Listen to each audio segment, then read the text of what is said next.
So அவரை கூப்பிட்டு சொல்கிறாரு, ஏரிஸ் இந்த மாதிரி நீ எனக்கு ஹெல்ப் பண்ணால் என்னோடய வாழ்க்கை பூரா உனக்கு அடிமையாகவே இருப்பேன், எப்படியாவது இந்த போரில் மட்டும் ஜெயிக்க வச்சிருன்னு கிரேட்டோஸ் இந்த போரில் ஜெயிக்க அவரோட வாழ்க்கையே ஏரிஸ் கிட்ட ட்ரேட் பண்ணுறாரு.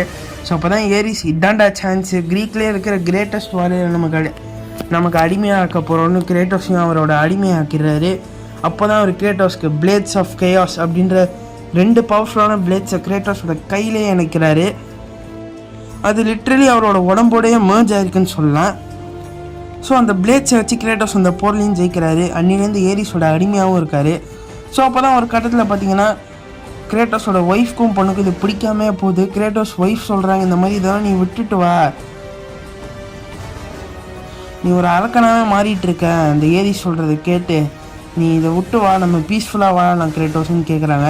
பட் கிரேட்டோஸ் இல்லை, ஏரிஸ் தான் என் கடவுள், அவன் தான் எனக்கு வாழ்க்கை கொடுத்தான்னு ஏரிஸ்ன்னே இருக்கார்.